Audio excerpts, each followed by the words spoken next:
Bike change করার একটা প্রবণতা আমাদের ভিতরে খুব বেশি চলতেছে। মানে কিরকম যেন মনে হয় যে একটা বাইক থাকলে ওইটারে আরেকটু আপগ্রেড করতে হবে, আপগ্রেডের প্রবণতা। অ্যান্ড সবচেয়ে বড় কথা, যারা নিজের ব্যক্তিগত প্রয়োজনে বাইক ইউজ করে, ওরকম কোনো ট্যুর ট্রাভেল বা বাইকের প্রতি ওরকম প্যাশন নাই, তাদের ভিতরে একটা প্যাশন তৈরি হইতেছে। অ্যান্ড মনে হইতেছে যে কিছুদিন পর পর বাইক চেঞ্জ করে একটু আপগ্রেড না করলে মনে হয় যে পিছিয়ে যাচ্ছে। ব্যাপারটা ভালো খারাপও, এক হলো অনেক খরচ হয়, দুই হলো মানে একটা এক্সট্রা প্রেশার না ফ্যামিলির উপরে।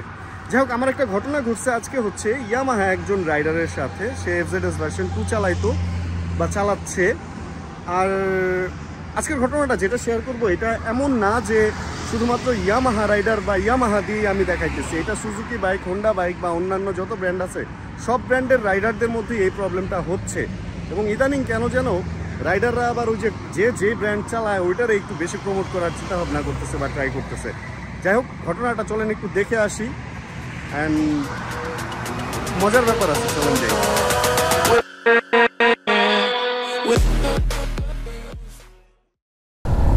গতকাল আমার দেখা হয়েছে একজন FZS 2 চালায় একজন ভাই আছে তার সাথে। অ্যান্ড সে আমারে কথায় কথায় বলতেছে, ভাই আপনার বাইক কোনটা? আমি বলতেছি ওই যে আপনার পাশেরটাই। আমার সাবস্ক্রাইবার সে জানে, বাট কোনটা নিয়ে আসছে আর কি, এটা জিজ্ঞেস করতেছিল। পরে আমাকে জিজ্ঞেস করতেছে, ভাই বাইক তো চেঞ্জ করতে চাই, আপগ্রেড করতে চাই, আসলে কোন বাইকটা নিব? অ্যান্ড তাকে আমি বললাম যে আসলে আপনি যেটা চালাইতেছেন এটা তো যথেষ্ট পরিমাণ ভালো বাইক, এটাতে অবশ্য ABS নাই। আপনি যদি আরেকটু আপগ্রেড করতে চান তাহলে FZS ভার্সন 3 বা 4 নেন, ওটাতে ABS আছে। সে বলতেছে না, MT যদি নেই। এখন সে আবার ফ্যামিলি গাই, তার সাথে কথা বলে আমি যেটা জানতে পারছি, এখন MTর পেছনের সিটটা একটু ছোট। আমি বলতেছি, ভাই MTর ব্যালেন্স কিন্তু আপনার ওটার চেয়ে যে খুব বেশি ভালো তা না। MT as a sports bike okay, মানে অনেক ভালো, আমি এটা মানি। কিন্তু আপনার ওটা যেটা চালাইতেছেন ওইটার পরে FZS ভার্সন 4-এ আপনি মজা পাবেন, সিট বড়, যেহেতু আপনি ফ্যামিলি গাই। বাট মানে সে আসলে ইঞ্জিন দিয়ে বিবেচনা করার চেষ্টা করতেছে।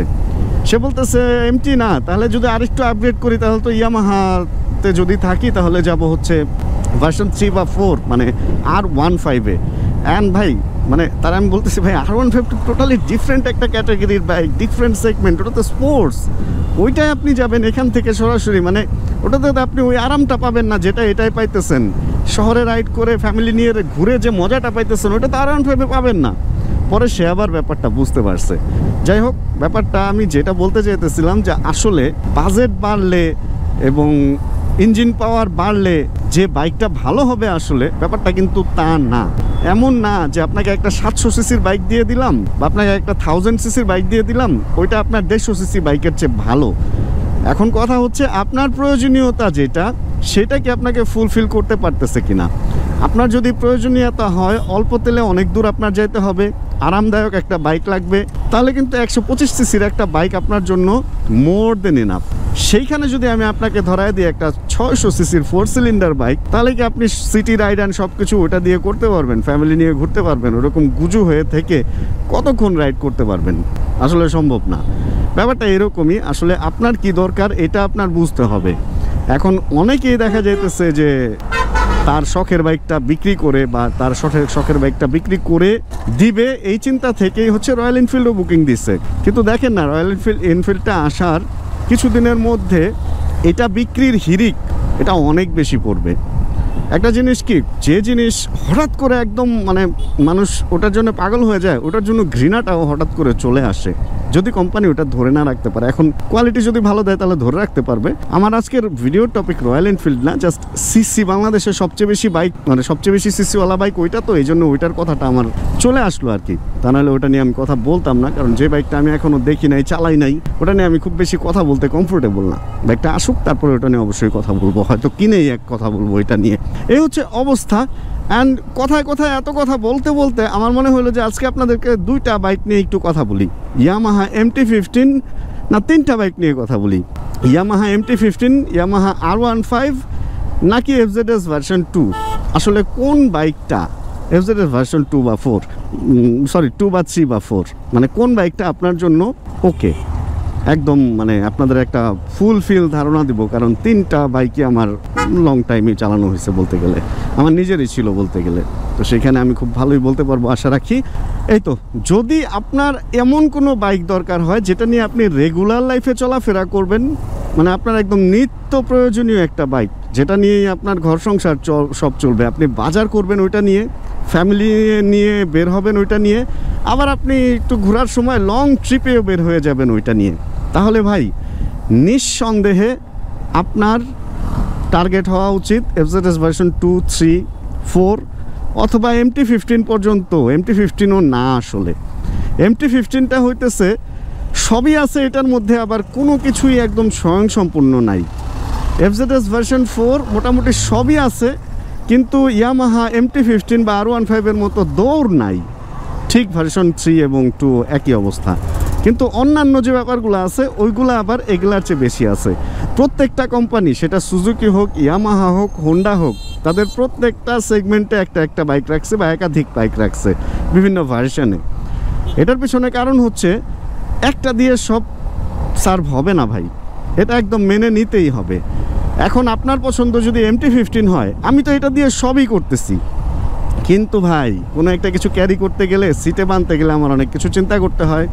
একটা মানুষ সহ যদি আমি কোনো জায়গায়, আমার মোটামুটি আমার যে ভাইরা আছে ওরা বেশ হাইটেও বড়, ওজনেও বেশি, ওদের উঠাইতে আমার অনেক চিন্তা করতে হয়। সিট ছোট, বেশিক্ষণ বসে থাকতে পারে না, এবং এই প্রবলেমটা আপনি ফ্যামিলি নিয়ে ঘুরতে গেলে পড়বেন।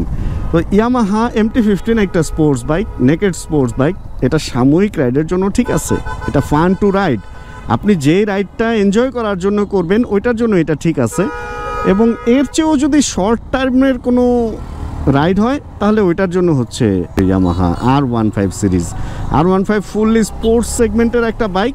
অ্যান্ড স্পোর্টস তো ভাই খেলাধুলা, তাই না? আপনি খেলাধুলার ব্যাপারটা যদি সাধারণ লাইফের সাথে মেশান, এখন অনেকে দেখবেন যে জার্সি পরেই সারাদিন থাকে, ভাই অনেকে পরে, কিন্তু খেলাধুলার সময় জার্সি পরতেই হবে। ব্যাপারটা হচ্ছে ওরকম, যখন আপনি খেলতে বের হবেন, বাইকিংটাকে স্পোর্টস হিসেবে নিয়ে নিছেন যে আজকে আমি ফান করব, তখন R15 ঠিক আছে। কিন্তু রেগুলার লাইফে জার্সি পরে কিন্তু আপনি এটারে কি বলে যেন, একটা কর্পোরেট প্রোগ্রামে যাইতে পারবেন না, একটা বিয়ের দাওয়াত খাইতে যাইতে পারবেন না।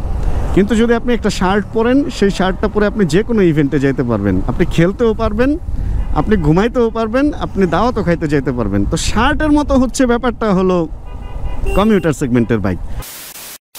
এই হচ্ছে ঘটনা। আসলে আপগ্রেডের প্রবণতা এটা থাকে সবারই, আমার নিজেরও আছে। আমি কোনো প্রয়োজনেই বাইক চালাই না, আমি বাইক চালানোটাই আমার একটা প্রয়োজন হয়ে দাঁড়াইছে।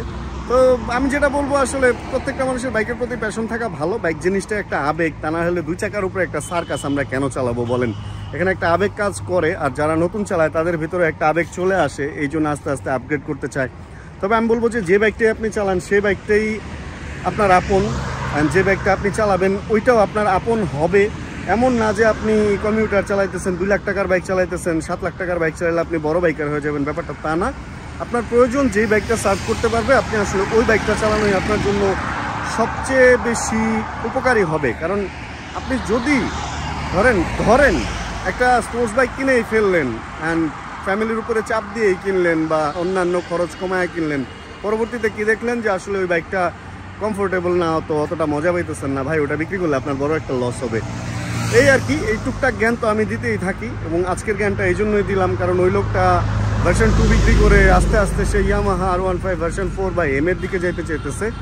এই হলো অবস্থা। যাক, তাহলে আজকের ভিডিও থেকে এখানে বিদায় নিয়ে হোক রাখতেছি। ভিডিওটা আপনাদের ভালো লাগছে, যদি ভিডিও ভালো লাগে প্লিজ একটা লাইক দিয়ে দিন। চ্যানেলে নতুন হলে প্লিজ সাবস্ক্রাইব করে আমাদের ফ্যামিলি মেম্বার হয়ে যান, আর জানাবেন কে কোন জায়গা থেকে ভিডিও দেখছেন।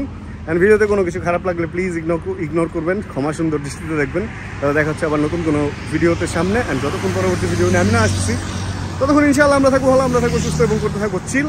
জায়গাটা ভালো, দাঁড়ায় অনেকক্ষণ কথা বললাম না, কথা বললাম, কেউ ডিস্টার্ব করে নাই, আশপাশে কেউ আসেও না, সব গাড়ি চলতেছে। মাঝখানে একটা বাস স্ট্যান্ড, এই যে বাস স্ট্যান্ড, এই বাস স্ট্যান্ড থেকে মানুষ পার হইতে হইলে সেই ব্রিজ দিয়ে পার হইতে হবে, তাও ওই ব্রিজ দিয়ে ওই পার থেকে এই পার বাস স্ট্যান্ডে। কিন্তু ওই দিকের লোকগুলা কি দৌড়ায় এখানে আসবে? এই প্রশ্নের উত্তর কে দিবে আমাকে? Check the mic and make sure it sound right, boys.